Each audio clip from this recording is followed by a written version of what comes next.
Welcome to the Self-Growth Nerds podcast. I'm your host, Marie, a courage coach, creative soul, and adventure seeker. Since through hiking the Pacific Crest Trail in 2019, I'm on a mission to help you embrace your most confident self so you can achieve your dreams too. If you're eager for deep conversations, big questions, and meaningful connections, join me on the quest to discovering how we can create a more magical and memorable life. Hello, nerds! How are you? I'm doing good. I'm at the end of my day, and I want to celebrate the fact that this afternoon I went to hang out in a bookshop, and I managed to leave without buying anything. Thank you. And now I'm recording a podcast for you, and then afterwards I'm gonna cook some dinner while listening to podcasts, and then start watching the second season of Ted Lasso. So I binge watched the first season last week. I know I'm late to the party. I really loved it. It's funny, and like every single character has depth as well. Feels super wholesome. And the life coach in me was completely charmed by the scene where he buys books, like different books, for every single player on his team. That is my dream, to be able to just send books to my clients that made me think of them whenever I want to. That is my dream. I've done similar things, like I've sent notebooks that are my client's favorite color and things like that, or personalized notebooks. And I just really love thoughtful details like this. Okay, so today we are talking about the creative process, and more specifically, how to get unstuck at the start of a creative project, how to overcome your creative blocks so that you can gain momentum again. Maybe you have an idea in mind that you have never turned into action, or you started taking action, but you got slowed down. You slowed yourself down for some reason. That's what we're going to talk about today. I think it's going to be a super useful episode. I'm going to tell you about my struggle with starting a YouTube channel. I'm going to use that as an example that you can apply to anything, whether it is a book you dream of writing. Maybe you want to write blog articles and you've been telling yourself for years you're going to start a blog, but it never really happens. Maybe it's a podcast, maybe it's writing music. Basically, whatever creative dreams you have on the back burner that have been on the back burner for way too long, and you're getting tired of yourself, tired of postponing the ideas, postponing the project, and you just wish you were going all in and it felt fun and easy.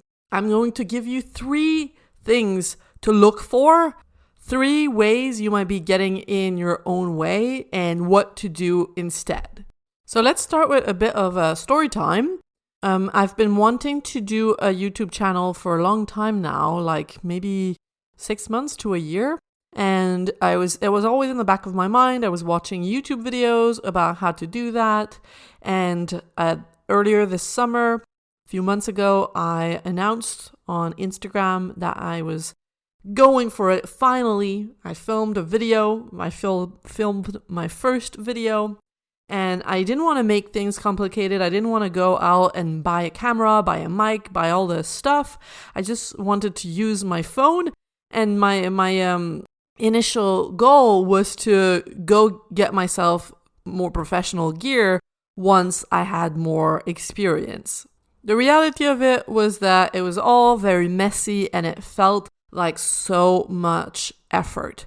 I made a list of like 10 to 20 topic ideas. I was telling myself, okay, I'm just going to make one video per week on a topic related to personal growth. So I made the list, lots of ideas. And then I downloaded a free template online to create a script. And so I scripted my first 2 videos with like intro and then the different key points. And then I sat down with my phone. My phone was like on a tripod with a ring light. And I was using the front camera, like the selfie camera, because I wanted to see the frame. I wanted to see if the frame worked, but also at the same time, like when I sat in front of the camera, I couldn't look at myself because when you look at yourself, it looks like you're not looking at the person watching the video. So you have to look into the camera, but it's really hard because you also see yourself next to it. So I would put a post-it on the image and try to look into the camera. And I had my notes, like my outline on my laptop screen on a stool next to the camera. So I kept looking at my notes, looking back at the camera, and recording took so long. I just redid every little sentence like a million times. And after like 3 hours of recording for like a 10 to 15 minute video, I was done, but I was exhausted. And then I would upload the video on my computer. I didn't like the sound because it was just my iPhone sound. I didn't like how much I looked like. I didn't look natural. It looked like I was forcing myself because I was not natural. But I was like, okay, Marie, let's not be a perfectionist. Let's get this done. And so I downloaded iMovie, which is free with MacBook Pro, and I started doing the editing. But I just hated every single part of it. Finished editing and I was like, I hate this video. I don't like myself in it. I just think it feels heavy. I'm trying too hard. So I couldn't bring myself to post it. I created 2 videos. Both of them felt like I was giving birth to a baby, but the baby would never come out, or it came out and it looked like nothing, like a green blob. I didn't want to be a perfectionist, but I also wanted to be at least a little proud of what I had created. So it stopped there, and I was like, we're going to need to figure out a different way to go about this, but let's not think about it for a little while. And then what saved me, plot twist, is that this YouTuber I really love called Strutless, I'm not sure how you pronounce it, STRUTHLESS, created a creative challenge called Alphabet Superset. It's a 26 weeks challenge, 1 week for each letter of the alphabet. You create something that starts with A, then B, then C. You get the gist. The first 2 weeks of the challenge were all about getting ready for it. So gathering all the material you need and deciding how it's going to go, what you're going to create, how long it's going to last, what style it's going to be, all of these things. And so I decided, okay, let's keep it super simple, make 26 videos that are journaling prompts. So I explain a simple concept in 5 minutes or less, give a journaling prompt. That's it. Simple, easy.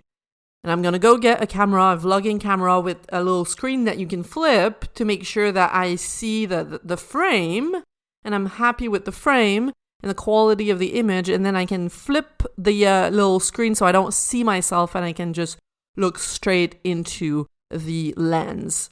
I found a nice little refurbished one in a store, got a little tripod as well as a mic, and I outlined the video in my notebook, like 1 page, literally just 1 page of bullet points like I do for this podcast, and I just went from there.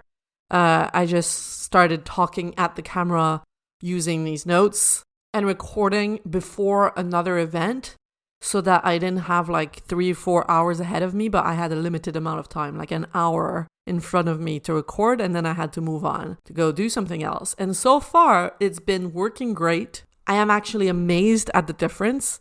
I have so much more fun. It feels easy. It feels joyful. And I'm going to tell you why I think that is. I sat down and analyzed what I think happened, what the top 3 losing conditions were the first time I approached this, and the top 3 winning conditions this time around, and how they have made a world of difference. Are you ready?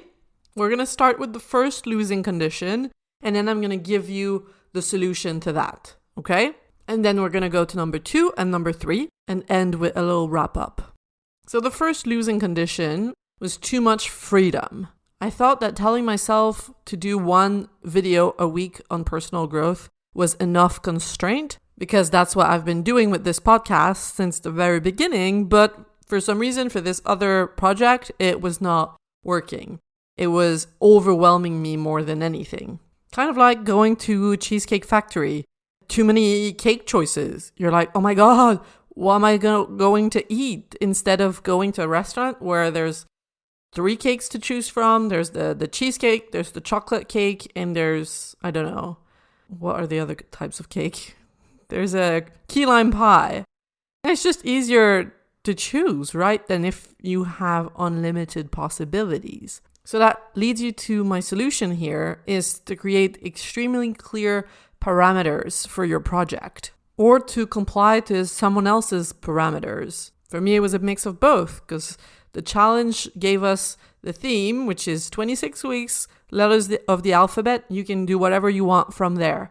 But the key idea is that you decide ahead of time. You make all the decisions ahead of time so that you don't have to lose energy, waste energy making decisions when it's time to create. Because this is just draining. There was too many decisions for me before. Whereas now what I did is, okay, in the 2 weeks before getting started, I was like, let's get all of my material, 5-minute videos. It's going to make it simple. Journaling prompt. And they're going to come out every Saturday morning. That's it. Now that that's decided, all that you have to do is get on with it. Get creating. It's just like people like Steve Jobs who wear the same thing every day. You want to lower the number of decisions that you have to make in order to conserve your energy for what matters most. So that's number 1. Maybe you're getting stuck because you have too much freedom and you need some clear parameters. Number 2, the second losing condition, the first time I approached YouTube, was my attachment to the result. I was doing it for the wrong reasons. Sure, I was saying that I was doing it for fun, but I was not having fun. And I was wanting my channel to look and feel like the YouTube channels of the people that I love that have been doing it for at least 2 years. And it wasn't conscious. I knew intellectually that that was not possible, but there was still a part of me that was attached to being the best in class. To like, no, if I'm going to do it, I'm going to do it well and it's going to work. I was watching a bunch of videos about how to succeed on YouTube and how to grow your channel. And there I was not even having started it. Hey, by the way, can I tell you a secret? I keep pausing the recording of this podcast because I'm drinking LaCroix, like sparkling water, and it keeps making me burp. I need to burp like every 2 sentences. So I'm like recording 2 sentences, pausing the recording, burping, and then I keep going. I just think it's so funny. You should see me. Okay. So attachment to the result. Now, in this new approach 2.0, I'm just completely detached from the outcome. I'm doing it for joy only. I just want to learn new skills. Like I'm learning how to be natural in front of the camera. I'm learning how to record something easily without too many takes. I'm learning to edit. I'm learning to create graphics. And that's just going to be valuable in the long run. I'm also expressing my creativity, building a body of work, developing my voice. These are my reasons. And to me, they are a lot more compelling. And there's no way to fail at them.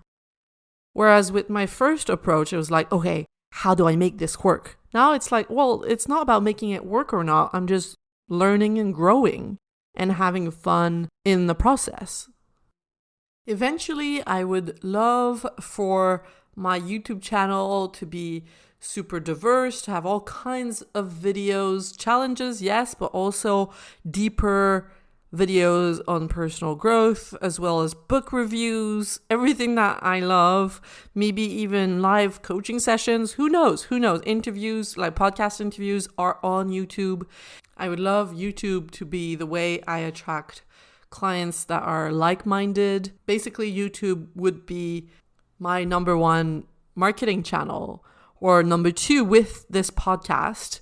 I love getting clients from this podcast because I am 100% sure that they are on board with the way I approach life. They already know me. They already know how I think. And so we're most likely going to be in alignment and have a lot of fun working together. So YouTube would just be an extension of that, a way to reach more people. Also, what's fun about YouTube compared to Instagram is that it's evergreen content, meaning that if people search perfectionism, for example, a video that I made last year could come up and they find me this way. You can't really do this with Instagram. There's a bunch of content that I created over the years that people are never going to see because it's not present in the timeline right now. And so that's what I love about podcasts. So many of you found this podcast by searching journaling, confidence, words like this. So same thing with YouTube. And that would allow me to leave Instagram because Instagram is so instant, right? It's in the name. And I'm not a fan of that really anymore. So I feel like YouTube and podcast are a better investment of my time. It's going to be more sustainable. That being said, though, this is my long-term vision and I had to get clear on why I'm doing it right now. Right now, I'm doing it to learn new skills, to have fun and express myself. And if it turns into that vision, great. But I'm not so attached to the way, to like a way it has to be. When my video comes out on Saturday, first I schedule it ahead of time. Then it comes out on Saturday. I don't even look at YouTube. I don't really care about the amount of views I have. I had comments on my first video and I was like, oh, that's cool. But I took like a whole week to answer the comments. I'm very detached from where it's going to go. And of course, I'm going to be happy if it grows and if it reaches a lot of people and if it makes people think and grow. But that's a bonus and I'm doing it for myself first and foremost. I was thinking I'm almost too detached because, I should promote it more so that more people see it, but I don't. Like I should schedule some emails on the Saturday and I should tell people about it on Instagram all week long, but I just forget. It's a good sign to me. Same thing with this podcast. The only reason why I've been doing it for so long, that I've managed to do it for so long, is because I enjoy recording it so much. And I'm so happy that it's grown naturally and that so many of you benefit from it. But I would not keep doing it just for you. I have to be the main enjoyer of the process. Think about what you were doing when you were a kid or a teenager with your friends. Like when, I don't know about you, but when I had a sleepover with friends, we would record radio shows, we would make videos, and we didn't have any like intention in mind other than having a blast. It's the same thing here. So if you're feeling stuck, if you're creatively blocked, ask yourself, why are you doing what you're doing? Maybe there's too much attachment to the outcome. Maybe you're not doing it for reasons that are compelling enough to your soul, and that's why it's hard to keep going. That was number 2. Now, number 3 is your relationship with yourself. I always talk about this. In my first approach to YouTube, I had an oppressive relationship with myself. I was like, okay, Marie, you've got to do this. You're not going to be a perfectionist about it. You're going to record with your phone because you don't deserve to buy a camera yet, okay? You're going to record with your phone. You're going to do it this way. It makes more sense. Go. And there was resistance in me that I was ignoring. I was like, no, that's how we're doing it. Kind of like a kid that doesn't want to go to school. Maybe they feel silly in their school uniform. I don't know. And as a parent, you're like, well, I don't care. That's the way things are. That's the uniform everyone is going to be wearing. And we got to go. We're late. Come on. But obviously that was not working. So I had to change how I related to myself. And if we keep going with the example of the kid that feels silly in their uniform, as a parent, you could ask them like, okay, tell me what's going wrong. Maybe they're going to tell you, well, my skirt is itchy. I don't know. My skirt is itchy. It's not comfortable. So maybe you help them think of a way to make it more comfortable. Well, maybe we get you the pants instead of the skirt. Or maybe they're going to tell you, actually, I don't feel like myself. I would like something like a little, something that's funky, that makes me feel like me. And so maybe they go to school in their uniform, but they have a set of colorful bracelets. It's just a random example to tell you that you need to listen to the part of you that's resistant and figure out what's going on. Like, ask yourself, what's wrong, honey? How can we make this easy for you? How can we work together and make a compromise to be able to reach the goal, but still have all the parts of you aligned with the pursuit of the goal?